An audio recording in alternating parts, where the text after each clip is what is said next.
All right, Matthew 24. When ye therefore shall see the abomination of desolation spoken of by Daniel the prophet, stand in the holy place, whoso readeth, let him understand.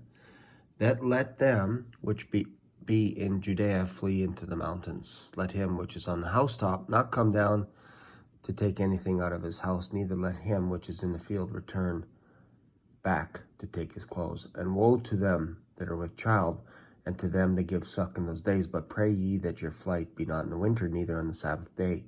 For then shall be great tribulation, such as what was not since the beginning of the world to this time, nor even shall be. And except those days should be shortened, there shall no flesh be saved. But for the elect's sake, those days shall be shortened. If any man shall say to you, Lo, here is Christ, or there, believe it not, for there shall rise false Christs, false prophets, and shall shew thee signs, wonders, insomuch, if it were possible, that they shall deceive the very elect. Behold, I have told you before. Wherefore, if they shall say to you, Behold, he is in the desert, go not forth, he is in the secret chambers, believe it not. For his lightning cometh out of the east, and shineth even unto the west, so shall the coming of the Son of Man be. For wheresoever the carcass is, there will the eagles be gathered together. Immediately after the tribulation, so after the 7 years, after Jacob's trouble, those days shall the sun be darkened, and the moon shall not give her light, and the stars shall fall from heaven. And I believe this is also in Joel. And the powers of the heavens shall be shaken, and then shall appear the sign of the Son of Man in heaven, and then shall all the tribes of the earth mourn. Everyone will see him then, after the tribulation, after the great tribulation. And they shall see the Son of Man coming in clouds of heaven with power and great glory, and he shall send his angels with a great sound of trumpet, and they shall gather together his elect from the four winds, from one end of heaven to the other. Also fulfilling a lot of prophecies in the Old Testament as well, I believe, including Daniel. Now learn a parable of a fig tree. It's interesting that he says, okay, now learn something. When his branch is yet tender and he putteth forth leaves, you know summer is nigh. That means you know it's near. So likewise, when ye shall see all these things, know that it is near, even at the doors. What does that tell you? It's close. Verily I say unto you, this generation shall not pass till all these things be fulfilled. What generation? The generation after the flood. There was a generation before the flood, and they all passed away. There is a generation after the flood. Heaven and earth shall pass away, but my word shall not pass away.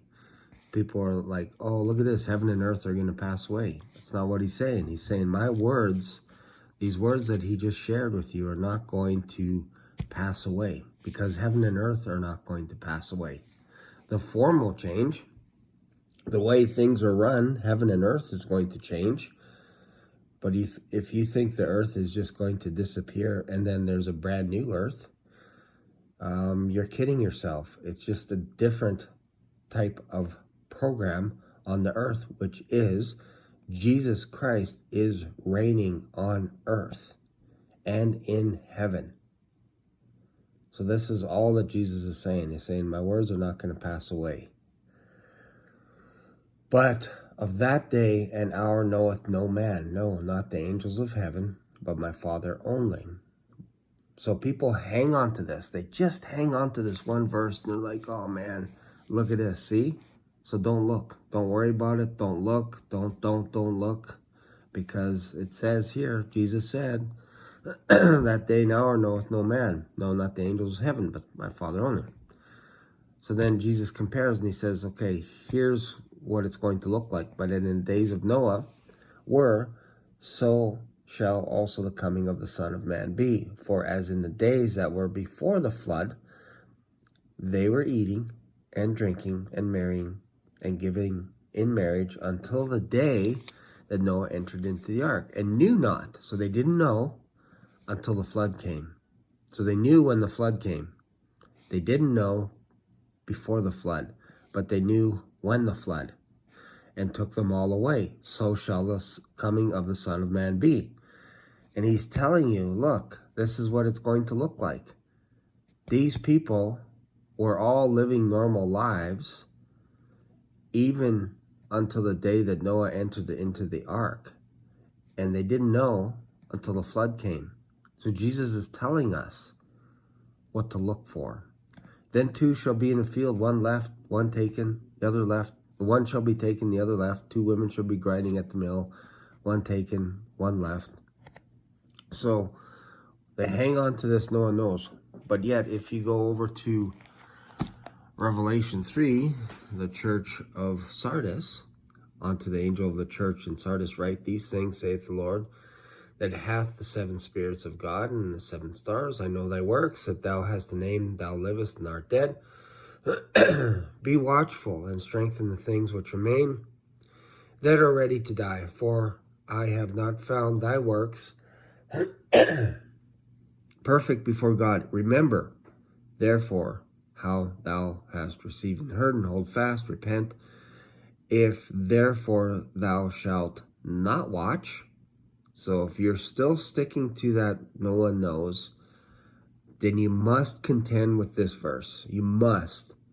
If therefore thou shalt not watch, which we're telling everyone to watch, I will come on thee, that's you, as a thief, and thou shalt not know what hour I will come upon thee. So this is on an individual basis.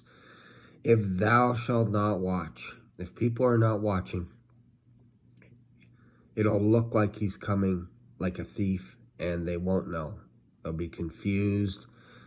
They'll be like, what? We never knew. Nobody told us. Nobody told us. Instead, all we know is nobody knows. And yet, Jesus himself is saying, why? Why is he saying this? Why is he saying, remember, therefore, thou hast received and heard, and hold fast. If therefore thou shalt not watch, I will come on thee as a thief, and thou shalt not know what hour I will come.